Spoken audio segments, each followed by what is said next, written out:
হাই friends, কি খবৰ আপোনালোকৰ? আশা কৰোঁ সকলো ভালেই আছে। মোৰ চেনেলৰ অন্য এটা ভিডিঅ'লৈ আপোনালোকক পুনৰবাৰ স্বাগতম জনাইছোঁ। আজি ভিডিঅ'টো বহুত মজা হ'ব গৈ আছে, কাৰণ আজি আমি গৈ আছোঁ এটা ডাঙৰ ঐতিহাসিক পুখুৰী চাবলৈ। তো ব'লক ভিডিঅ'টো আৰম্ভ কৰোঁ। I don't wanna waste what's left. The storms we chase are leading us, and love is all we'll ever trust. Yeah, no, I don't wanna waste what's left. And on we'll go, through the wastelands, through the highways, till my shadow turns to sun rays. And on we'll go, through the wastelands, through the highways, and on. Finally আহি সেই পুখুৰীটো পাই গ'লোহি। এই পুখুৰীটোৰ নাম হৈছে ৰাধা পুখুৰী।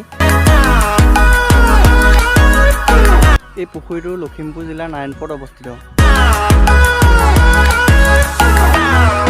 এই পুখুৰীটো বহুত ডাঙৰ হয় আৰু ইয়াৰ পৰিৱেশটো বহুত মনোমোহা হয়। আপোনালোকে চাওক কিমান ধুনীয়া এটা পৰিৱেশ।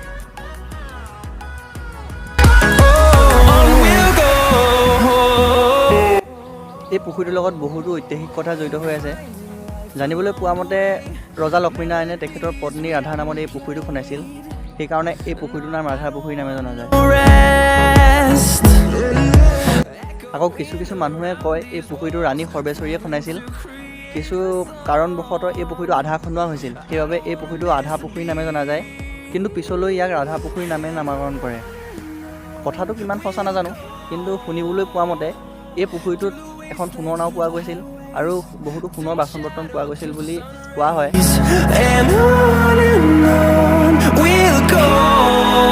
এতিয়া এই পুখুৰীটো অসম চৰকাৰৰ মীন বিভাগৰ আণ্ডাৰত সংৰক্ষিত হৈ আছে।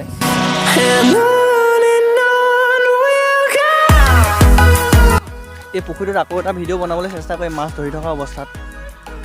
বন্ধুসকল, এই পুখুৰীটোৰ বিষয়ে মই ইমান বিশেষ একো নাজানো। যদি আপোনালোকে জানে কমেণ্ট কৰি জনাব।